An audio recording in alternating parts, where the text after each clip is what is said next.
조가삼간도 조가삼간도 나는 만족하네. 값진 재물도 내겐 없지만 앞으로 내가 하늘나라에 가면 길이 거닐겠네. 영원한 기쁨 계시는 본향, 영원한 기쁨 넘치는 그곳. 언젠가 내가 저 천국 이르러 주님과 함께 거닐겠네. 날 가난하다 외롭다 말아요. 천국 길 가니 실망 없다네. 이 세상 쓰고 모두 끝이 난 후에 저 천국 가서 거닐겠네. 하늘 넘어 주 계시는 본향, 영원한 기쁨 넘치는 그곳. 언젠가 내가 천국 이르러 주님과 함께 거닐겠네. 저 하늘 넘어 그 본향, 영원한 기쁨 넘치는 그곳. 언젠가 내가 저 천국 이르러 주님과 함께 거닐게. 다시 한번 저 하늘 넘어, 저 하늘 넘어 주 계시는 본향, 영원한 기쁨 넘치는 그곳. 언젠가 내가 천국 이르러 주님과 함께 거닐겠네. 저 하늘 넘어 주 계시는 본향, 영원한 기쁨 넘치는 그곳. 언젠가 내가 저 천국 이르러 주님과 함께 거닐겠네. 사랑하는 나의 아버지, 사랑하는 나의 아버지, 이름 높여드립니다.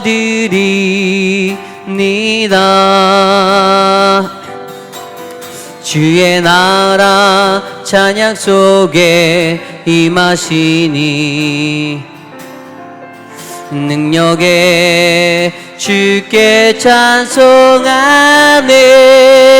전능하시나 하나님 찬양, 언제나 동일하신 주 전능하시나 하나님 찬양 영원히 다스리네. 사랑하는 나의 아버지, 사랑하는 나의 아버지, 이름 높여드리니다. 주의 나라 찬양 속에, 주의 나라 찬양 속에 임하시니 능력에 주께 찬송하네. 전능하신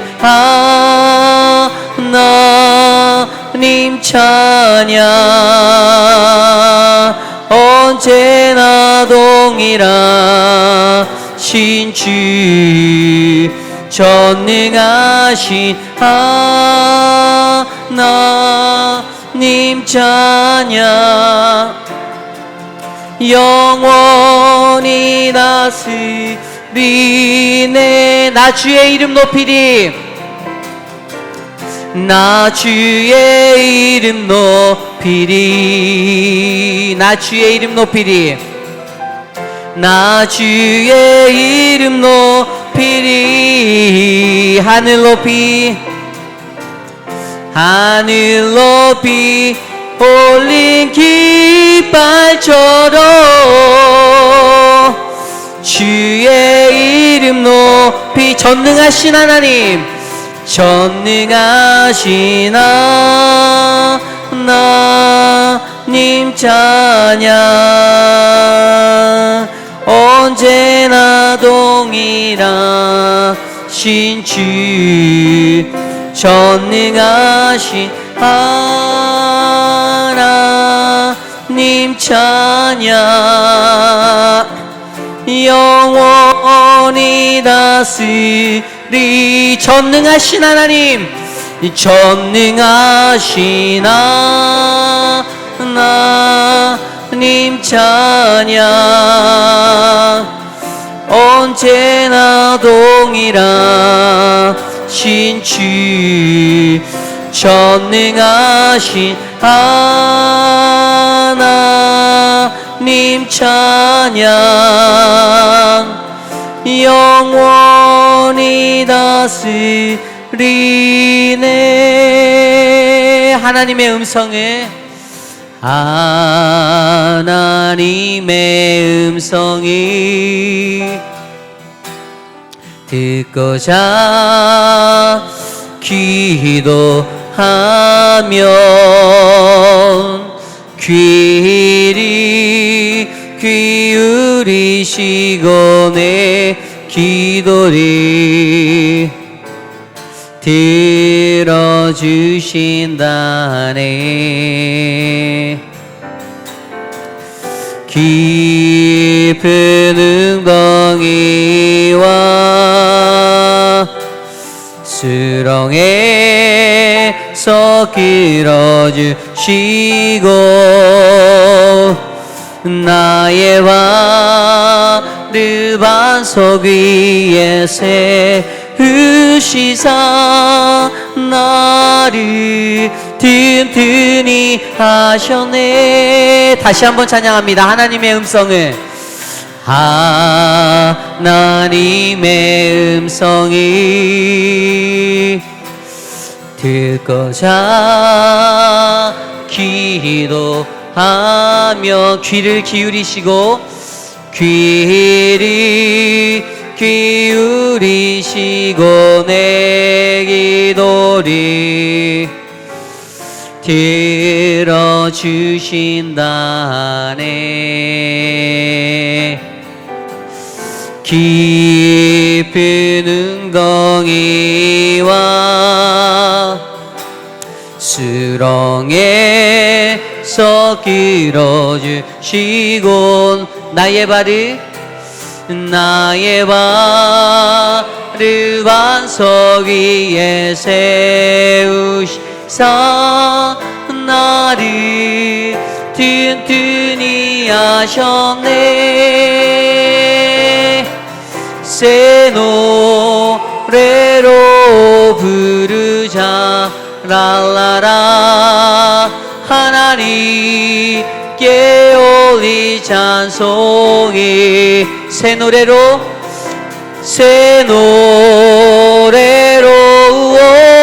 부르자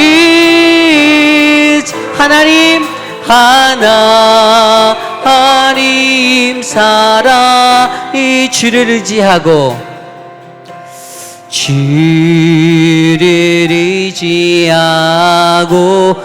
교만하지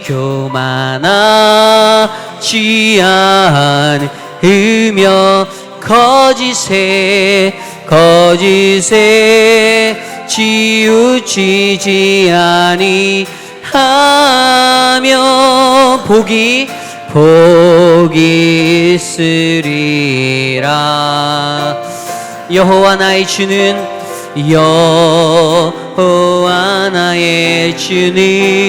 크신 권능의 구주라. 주의 크신 권능으로 우리들이 사랑하여 주시네. 새 노래로 부르자 랄라라 하나님께 올리 찬송이 새 노래로 부르자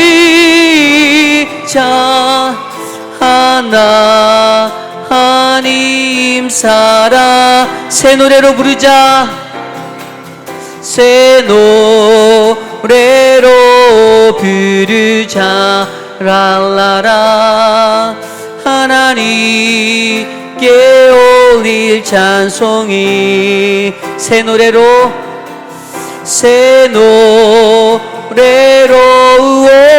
부르자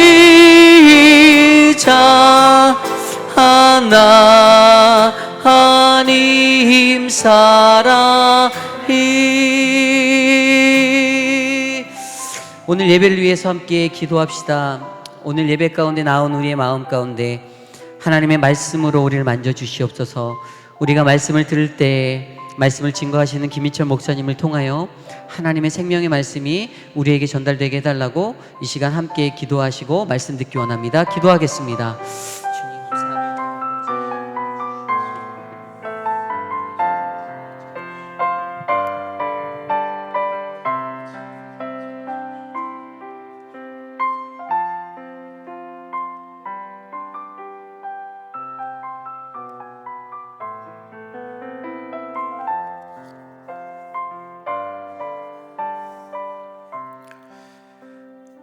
존귀하신 하나님 아버지, 두 번째로 실시간 온라인으로 예배를 드립니다. 하나님 아버지는 어디나 계신다라고 하셨습니다. 익숙하지 않은 저희가 문제입니다. 더 간절한 마음으로 주님을 사모합니다. 이 시간에 우리와 함께하여 주옵소서. 존귀하신 예수님 이름으로 기도드립니다. 아멘. 새벽부터 이제 전혀 교인이 없는 상태로 음악을 들으면서 예배를 드리고 있습니다.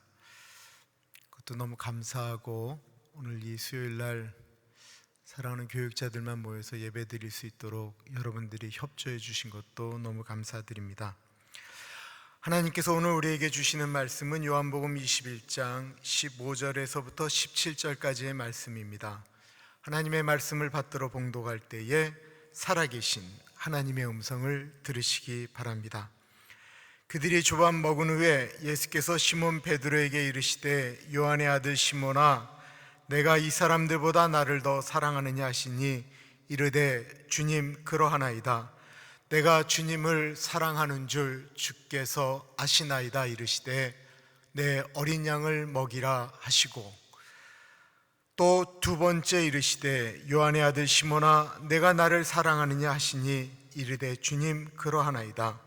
내가 주님을 사랑하는 줄 주님께서 아시나이다. 이르시되 내 양을 치라 하시고, 세 번째 이르시되 요한의 아들 시몬아 내가 나를 사랑하느냐 하시니, 주께서 세 번째 내가 나를 사랑하느냐 하심으로 베드로가 근심하여 이르되 주님 모든 것을 아시오매 내가 주님을 사랑하는 줄을 주님께서 아시나이다. 예수께서 이르시되 내 양을 먹이라. 아멘. 자소서라는 말을 들어보신 적 있으십니까? 자소서는요, 자기소개서의 준말입니다. 보통 입사원서를 낼 때 많이 사용되어지는 자기소개서를 자소서라고 하는데, 요즘은 이력서뿐만 아니라 자기소개서가 꼭 첨부된다라고 합니다. 그런데 자기소개서에 제일 많이 들어가는 질문이 있습니다. 자신의 포그라든지 이 직장에 들어오면 내가 이렇게 하겠다든지 라고 하는 것보다 당신의 인생에 있어서 가장 힘든 때는 언제였습니까? 그리고 당신은 그것을 어떻게 극복했습니까? 라고 하는 질문이 굉장히 많은 회사에서 그 질문을 넣는다라고 합니다. 왜냐하면 당신은 언제 가장 힘들었습니까? 라고 할 때 가장 솔직해지기 때문이다라고 합니다. 사람이 힘들어질 때는 외적인 요인, 본인이 원했던 것이 아닌 원치 않았던 환경 때문에 어려움이 올 때도 있습니다. 지금 이렇게 교인이 없이 예배를 드리는 건 제가 원했던 것이 아니지요. 그런 것이 있고요.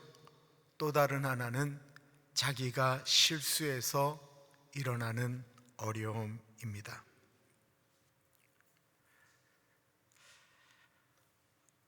어떻게 이겨나가는 것이 더 좋을까요? 어떻게 이겨나가는 것이 더 쉬울까요? 여러분들은 가장 힘드셨을 때가 언제였습니까? 외적인 문제 때문에 힘드셨습니까? 아니면 본인의 문제 때문입니까? 그리고 그것을 어떻게 이기셨습니까? 예수님의 수제자를 가리켜 우리는 보통 베드로라고 말을 합니다. 만약 베드로에게 가장 힘들었던 때가 언제였느냐라고 베드로에게 묻는다고 한다면 베드로는 뭐라고 대답할까요? 예수님을 따라다니면서 죽도록 고생하고 굶주리고 헐벗었을 때라고 할까요? 아니면 예수님 따라다니면서 예수님이 자꾸만 하기 싫은데 기도하자고 하셨을 때일까요? 아니면 예수님 모른다라고 3번 부인하였을 때였을까요? 아니면 사랑하는 예수님 십자가에 달려 돌아가셨을 때일까요? 지금 온라인으로 예배를 드린다라고 대답을 안 하시면 안 됩니다. 여러분들이 대답하는 소리가 다 들리니까요, 크게 대답하시면 됩니다. 몇 번일까요? 가끔 기도하기 싫어하는 분들이 예수님이 기도하자고 하실 때가 가장 힘들었을 것이다라고 말하는 분이 있기는 있으세요. 그러나 일반적으로 가장 힘든 때가 언제였느냐라고 얘기하면 예수님 3번 모른다라고 이야기할 때가 아니었을까 생각되어집니다. 자기 자신에게 대해서 가장 실망할 때입니다. 그러나 우리는 알고 있습니다.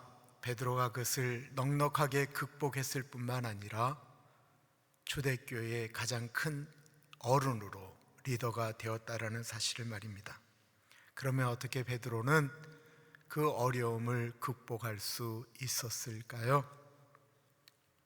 그것은 실패한 베드로를 기다려주고 사랑했던 예수님이 계셨기 때문에 그렇습니다. 오늘 본문은 부활하신 예수님께서 갈릴리 바닷가에서, 디베리아 바닷가에서 제자들을 다시 만난 사건을 이야기하고 있습니다. 베드로는 먼저 부활하신 예수님을 만났지만 예수님의 제자가 되는 것을 못 견뎌했습니다. 그리고 그는 다시 본업인 업으로 돌아갔습니다. 철저하게 자신이 실패한 인생이다라고 생각했기 때문에 그렇습니다. 우리는 이 부분을 이해할 필요가 있습니다. 예수님을 뜨겁게 만났고 부활하신 예수님, 성령 하나님을 경험했다 할지라도요, 목사님들 중에는, 장로님들 중에는, 권사님이나 집사님 혹은 전도사님 중에는 너무 힘이 들어서 사역을 완전히 내려놓는 분들이 있다라고 하는 것입니다. 혹은 본인의 실수 때문에 그럴 수도 있습니다. 사람들은 어떻게 리더가 그럴 수 있느냐고, 어떻게 하나님께 부르심을 받은 종이 그럴 수 있느냐라고 이야기하고 손가락질하고 그들의 연약함과 그들의 무너짐과 그들의 죄를 손가락질합니다. 그런데 예수님은 사람의 죄에 집중하는 것이 아니고, 예수님은 그것 때문에 예수님과의 관계가 내어져 버린 그 사람과의 관계 회복에 더 관심이 많으십니다. 오늘 본문의 배경을 다시 한번 보시기 바랍니다. 다시 업으로 돌아간 제자들이 먹기 위해서 밤새도록 그물을 던지는데 그날따라 고기가 한 마리도 잡히지 않는 것입니다. 새벽이 뉴역뉴역해서 제자들이 힘이 빠졌을 때 저쪽 모래사장에서 한 사람이 소리를 지릅니다. 너희들이 고기를 좀 잡았느냐? 네, 그게 누군지를 모르고 어부들이 이야기합니다. 제자들이 누군지 모르겠지만 우리가 한 마리도 잡지를 못했습니다. 그러자 그분이 소리를 지르지요. 너희 오른편에다가 한번 그물을 던져보라. 제자들이 그 말에 순종하며 오른편에다 그물을 던졌더니만 아주 큰 물고기가 무려 153마리나 잡히게 되었습니다. 제자들은 금방 알아챘습니다. 그 목소리의 주인공. 새벽녘이라 얼굴을 분별할 수는 없었지만 그것은 처음 제자들을 부를 때의 장면과 똑같았기 때문에 예수님인 것을 알았습니다. 요한복음을 쓴 저자 요한이 먼저 소리를 지릅니다. 예수님입니다. 그러자 베드로는 그 성격대로 바로 물로 뛰어들어가 헤엄을 쳐서 예수님에게 나아가죠. 너무 보고 싶은 예수님을 보기 위하여 헤엄쳐간 베드로.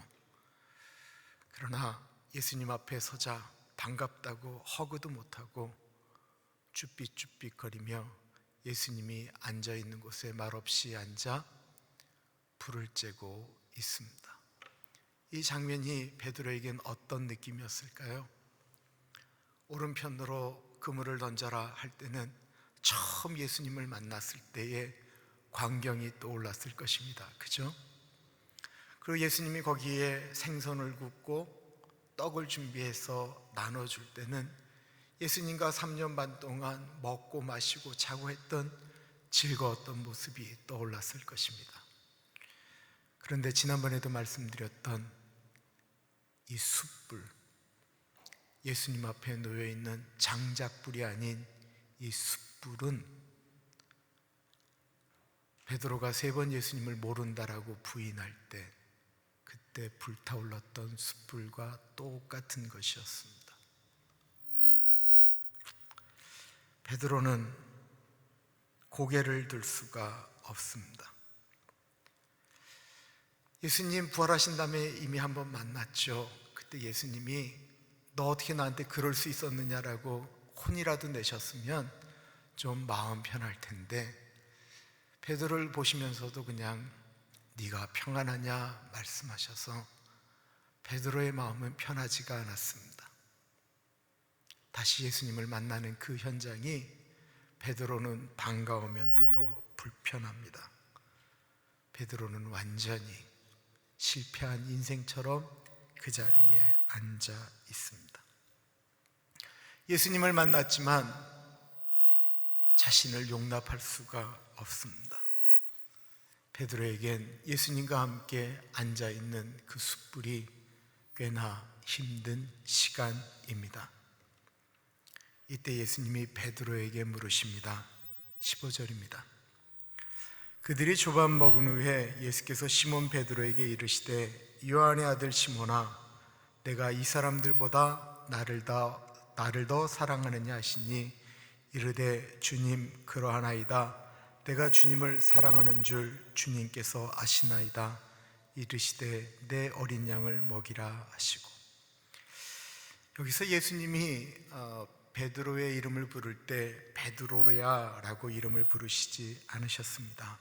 베드로의 원래 이름인 시몬이라고 부르셨습니다. 예수님이 처음 시몬을 만났을 때 요한복음 1장에 보면 그때 예수님께서 시몬에게 이렇게 이야기하죠. 너의 이름은 지금부터 시몬이 아니다. 너의 이름은 게바다, 반석이다 라고 하는 뜻의 베드로라고 불러주셨습니다. 그런데 베드로가 고개를 돌지 못하는 그날 예수님은 베드로의 옛날 이름을 3년 반 만에 부르시는 것입니다. 요한의 아들 시몬아, 내가 이 사람들보다 나를 더 사랑하느냐? 만약에 베드로라고 불렀으면 어땠을까요? 예수님, 내가 무슨 베드로입니까? 나 같은 게 무슨 반석입니까? 나같이 모래성 같은 사람을 왜 반석이라고 부르셔서 나를 더 힘들게 하십니까? 라고 할 텐데, 처음 만났을 때 처음 감격의 이름으로 그 이름을 불러주셨다라는 것입니다. 연애할 때 행복하지요. 행복해서 결혼했습니다. 결혼한 다음에 얼마 지나지 않아서 아이가 태어나게 되면 자신의 이름이 없어지기 시작합니다. 예석이 아빠, 예석이 엄마. 이렇게 살다가 심하게 다투고 어려워지면 사내 만에 그렇게 할 때가 얼마나 많이 있습니까? 그래서 완전히 깨어져 버린 것 같았는데 어느 날 옛날 이름을 다시 부르며 이야기합니다. 현진아, 우리 이제 다시 시작할까? 여기서 현진이는 저희 집사람 이름입니다. 잊혀졌던 이름을 부르는 것입니다. 예수님이 베드로의 이름을 시몬이라고 부를 때 베드로의 마음이 그와 같지 않았을까요? 내가 나를 사랑하느냐라고 하는 예수님의 질문에 베드로의 문제는 무엇입니까? 예수님을 사랑한다라고 말할 자신이 없습니다. 분명히 사랑한다라고 생각했는데 예전처럼 당당하게 말할 자신이 없습니다. 왜냐하면 베드로가 예수님과의 신뢰를 깨버렸기 때문에 그렇습니다. 그런데 베드로는 예수님의 첫 번째 질문에 금방 느낄 수가 있었습니다. 예수님의 질문은 마치 이렇게 느껴졌을 것입니다. 시몬아, 요한의 아들 시몬아, 나는 여전히 너를 사랑하는데 너도 여기 있는 이 사람들보다 나를 더 사랑하지? 예수님은 우리가 어떻든 간에 여전히 사랑하십니다.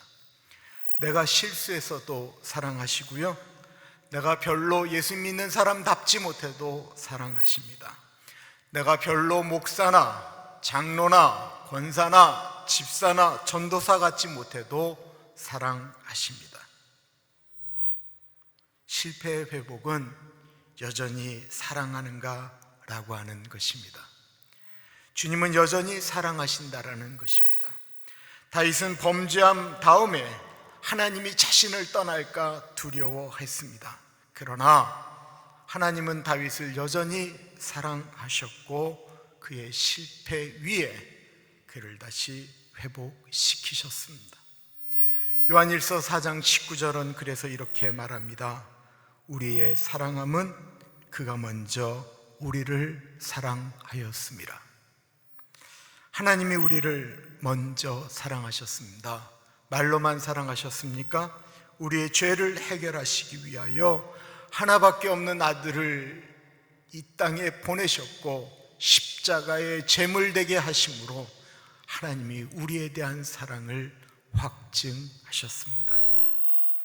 예수님은 베드로에게 물으실 때 내가 이 사람들보다 나를 더 사랑하느냐라고 물으셨습니다. 여기서 이 사람들이라고 하는 것은 사람만을 얘기하는 것이 아닙니다. 내 마음속에 예수님 외에 더 사랑하는 것이 있느냐라고 질문하고 있는 것입니다. 베드로는 예수님 사랑한 것이 맞습니다. 그러나 다른 것들도 사랑했다라는 것입니다. 베드로는 예수님 플러스 알파를 구했던 것입니다. 베드로는 예수님을 쫓을 때 모든 것을 버리고 주를 쫓겠노라고 이야기했지만 자신의 꿈을 잃어버릴 수는 없었습니다. 버릴 수는 없었습니다. 그가 꿈꾸었던 것은 이 땅에 예수님이 다스리는 나라를 만드는 것이었습니다. 그는 그 꿈을 위하여 청춘을 버렸고 가정을 버렸습니다. 그는 이 꿈 때문에 모든 것을 다 포기할 수 있었습니다. 그런 그의 꿈이 예수님이 십자가를 지시는 순간 다 무너져 내리고 말았습니다. 그가 이런 인간적인 꿈을 가지고 있을 때 예수님에 대한 순수하고 진실한 고백을 할 수 없었던 것입니다. 우리가 처음 예수님을 만났을 때는 정말로 순수했습니다. 예수님 한 분만으로 만족하다라고 분명히 얘기했습니다. 그런데 참 이상하게 신앙생활을 하게 되면 더 단순해지는 것이 아니고 예수님 플러스 알파가 생긴다라는 것입니다. 예수님을 믿으면서 예수님 외에 다른 것에 기대고 싶어하는 마음이 생긴다라는 것입니다. 어떤 사람에게는 그 알파가 위대한 목사가 되는 것, 영향력 있는 장로가 되는 것일 수 있습니다.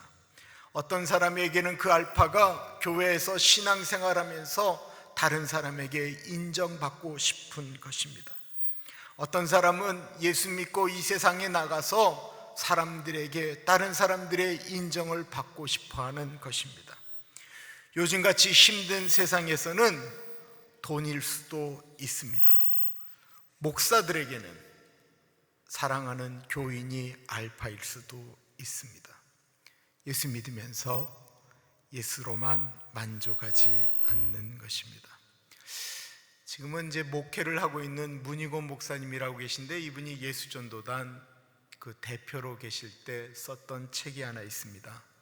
얼음냉수라고 하는 책인데요, 거기에 이런 내용이 나옵니다. 대학 시절에 예수전도단에서 훈련을 받았지만 크게 기업을 하고 싶어서 인도에까지 나가서 인도에서 직장 생활을 하는데, 직장 생활을 하는 도중에 하나님에게 받았던 은혜가 생각나서 신학교를 가고 그리고 예수전도단 간사를 시작했습니다. 그는 자신이 모든 것을 다 헌신했기 때문에 하나님께서 큰 상을 주실 줄 알았다고 합니다. 그러나 간사의 삶이 뻔하잖아요. 재정적인 어려움, 그리고 행복하지 않은 간사 생활, 사람들과의 갈등, 변화되지 않는 사람들, 그 모든 것 때문에 절망하고 고통했다고 합니다. 그러던 어느 날 하나님께서 찬잔히 마음 가운데 문희곤 목사님에게 말씀하시더랍니다. 희곤아, 나는 네가 참 좋다. 좋긴 뭘 좋습니까 하나님? 제가 지금 기쁘게 사역을 하고 있습니까? 아니면 사역에 열매가 있기를 합니까? 하나님, 저 길 잘못 들어온 것 같습니다. 그때 하나님이 이렇게 말씀하시더라고 합니다. 나는 네가 그 자리에 있는 것만으로도 참 좋다. 문 목사님은 내가 이런 것을 다 포기하고 하나님을 붙들면 하나님이 얼쑤구나 하고 플러스 알파를 주신다라고 믿었습니다. 우리들도 다 그렇습니다. 하나님 앞에 11조를 내는 것이 중요한 것이 아니고 하나님께 11조를 내면 내 인생을 책임져 주신다라고 하는 그 책임이 더 중요한 것입니다. 우리가 하나님께 이렇게 헌신을 하면 하나님이 내 자녀들을 책임져 주신다. 책임져 주신다라고 하는 것은 부수적인 것이어야 되는데 어느 순간 그것이 목적이 되었다라는 것입니다. 내 자식들 인생이 주님을 섬기는 것보다 더 중요한 것입니다. 그러나 하나님은 우리 한 사람 한 사람 그 모습 그대로를 중요하게 생각하십니다. 예수님은 베드로가 지금 그 자리에 있는 것만으로도 좋으신 것 같습니다. 다윗이 그렇게 잘못을 했다 할지라도 다윗이 하나님의 전에 들어와 무릎 꿇고 기도하는 것을 하나님은 좋아하셨습니다. 주님은 그것만으로도 만족하십니다. 내가 성가대인데 성가대를 잘 못합니다. 그러나 하나님은 내가 그럼에도 불구하고 그 자리에 있는 것만으로도 좋아하십니다. 내가 참 뭘 못하는 것 같습니다. 그럼에도 불구하고 하나님이 머물라고 하는 그곳에 머물러 계시는 것만으로도 하나님은 기뻐하십니다. 하나님은 우리에게 플러스 알파를 요구하신 적이 없으십니다. 그저 나 한 사람을 요구하시는 것입니다. 그런데 우리는 하나님을 사랑한다고 하면서 하나님 외에 다른 알파를 요구할 때가 종종 있습니다. 아브라함은 처음 신앙생활을 하면서 줄기차게 하나님께 요구하였던 것이 있습니다. 그것은 하나님이 주시기로 했던 약속, 자신의 후손 이삭을 받는 것이었습니다. 그때 아브라함에게 비친 하나님의 모습은 이삭을 주시는 하나님이었습니다. 그러나 하나님이 아브라함에게 주시고자 했던 것은 이삭이 아니었습니다. 하나님이 아브라함에게 주시고자 했던 것은 하나님 그 자체였습니다.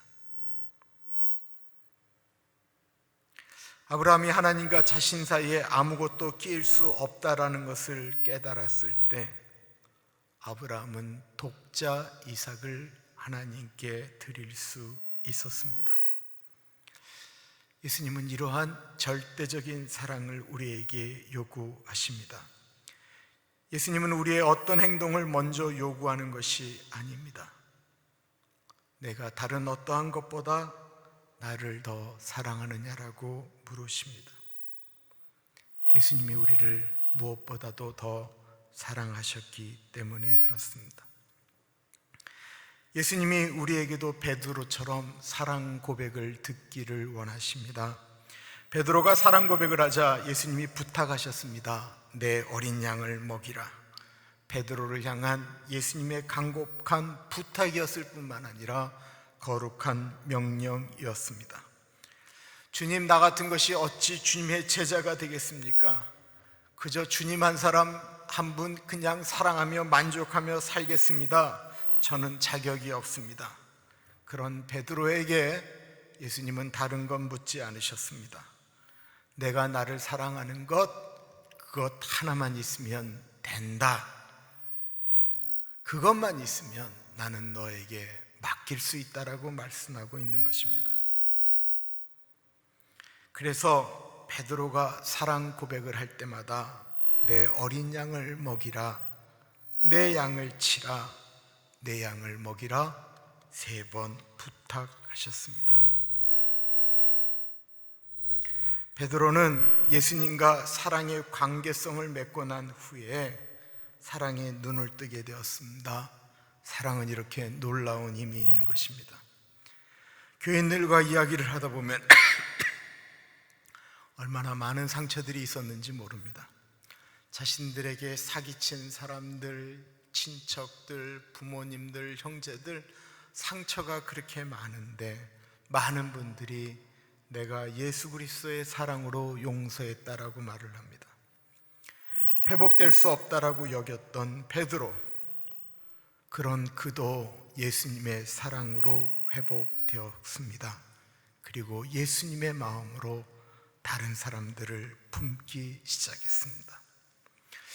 예수님의 마음을 품고 다른 사람을 한번 보십시오. 그들을 예수님께서 나에게 부탁한 양으로 한번 바라보십시오. 감동이 오지 않습니까? 내 남편이 내가 돌보아야 될 사람이다.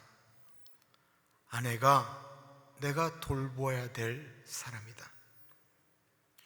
그런데 교회 열심히 다니면서 저 사람은 내가 돌봐주어야 되겠다라고 생각하는 것이 아니고 내가 손봐줘야 되겠다라고 생각하는 분이 있다는 것입니다. 예수님과의 관계를 다시 한번 재정립해야 됩니다. 한국 텔레비에 96세 된 할아버지와 92세 된 할머니를 인터뷰한 프로그램이 있었습니다. 그 두 분은 70년 동안 결혼 생활을 했습니다. 참 오래 같이 살았지요. 프로그램에 나와가지고 이 말 저 말로 인터뷰를 하는데 인터뷰 끝에 아나운서가 할아버지에게 참 짓궂은 질문을 합니다. 할아버지, 만일 죽었다가 다시 태어난다고 한다면 지금 사시는 할머니하고 결혼하겠습니까? 물었더니 할아버지가 뭐라고 대답했을까요? 한참을 생각하더니 그건 좀 생각해 봐야 되겠는데 라고 대답하였습니다. 이번에는 할머니 보고 질문을 하였습니다. 할머니, 죽었다가 만약에 다시 태어나는 길이 있다고 한다면 지금 할아버지하고 다시 결혼하시겠어요? 라고 했더니 이 할머니의 대답이 다릅니다. 이 사람은 내가 돌봐주어야 합니다. 뭐 사랑한다, 안 한다, 결혼한다, 안 한다가 아니고 70년 살아봤는데 이 사람은 내가 돌봐줘야 되는 사람이다라는 것입니다. 내가 돌봐주어야 된다, 내가 도와주어야 된다.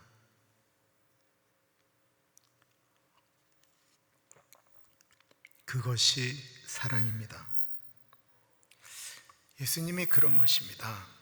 예수님은 우리가 잘못하면 저거를 고칠까 말까, 사랑할까, 사랑을 거둘까 라고 하는 것이 아닙니다. 예수님은 베드로가 3번 부인해서 그렇게 마음이 아플 때 예수님은 베드로를 자신의 양으로 생각하셨잖아요. 그러곤 이렇게 말씀하시는 거예요. 베드로는 내가 돌봐주어야 될 사람이야.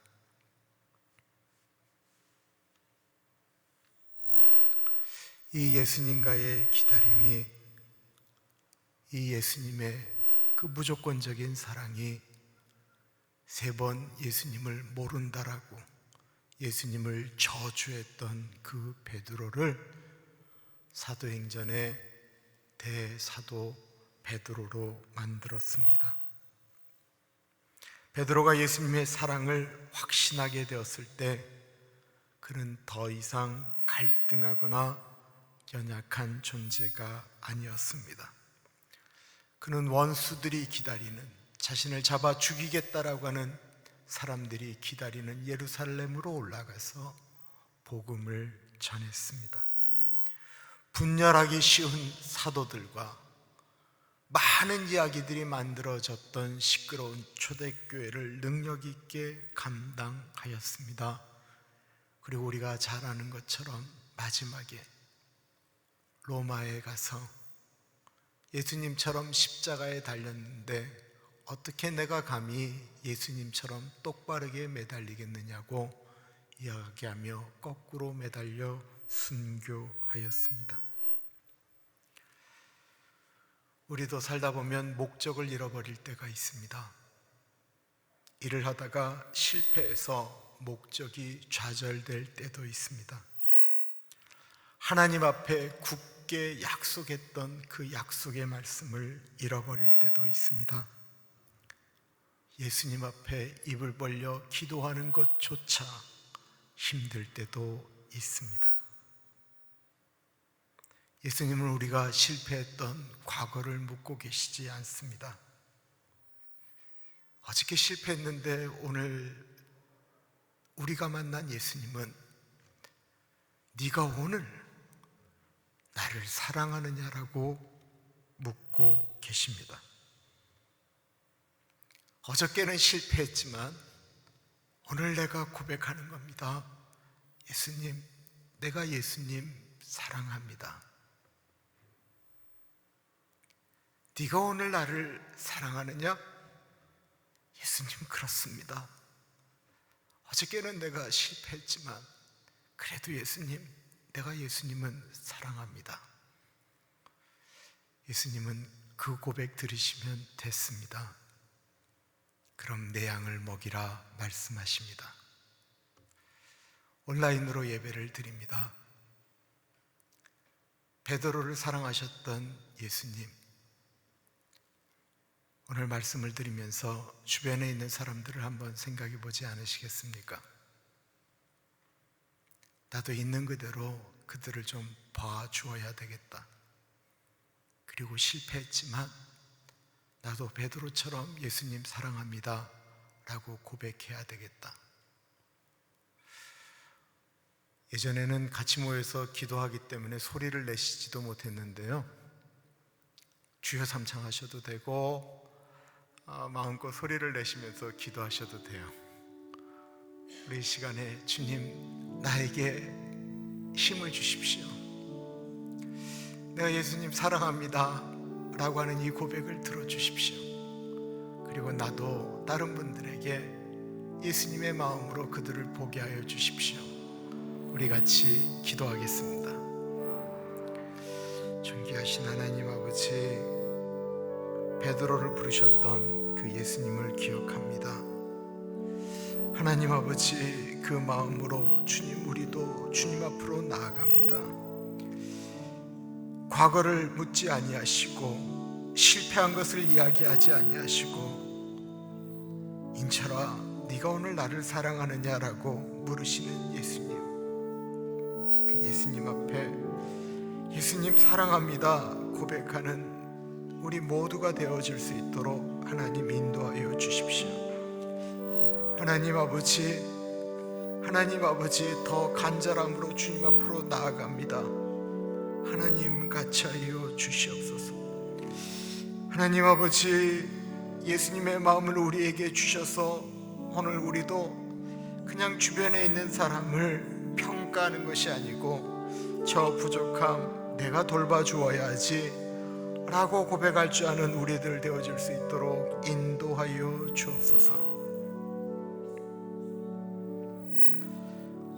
참으로 존귀하신 하나님 아버지, 참으로 익숙하지 않은 예배를 드리게 됩니다. 그러나 주님, 이렇게 드리는 예배 가운데도 하나님 같이 하여 주셔서 하나님 더 놀라운 주님의 은혜가 있기를 기도합니다. 홀로 핸드폰을 보며 홀로 컴퓨터에서 혹은 텔레비전에서 예배를 드림기에 더 자신의 모습을 있는 그대로 노출하며 주님 앞으로 나아갑니다. 우리 교우 한 분 한 분에게 사랑하는 아무개야, 네가 나를 사랑하느냐?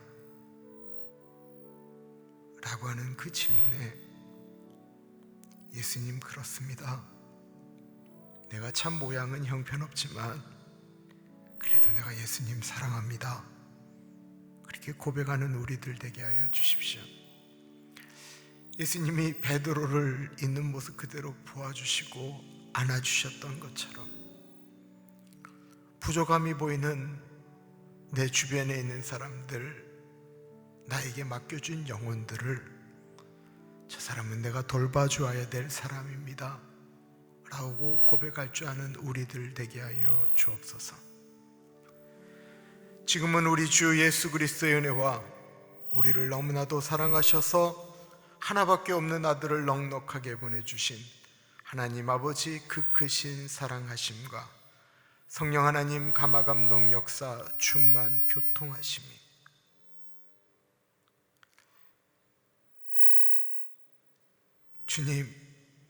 주님 사랑합니다 고백하는 사랑하는 주의 백성들 머리 위에 지금으로부터 영원토록 같이 하시길 간절히 축원하옵나이다. 아멘.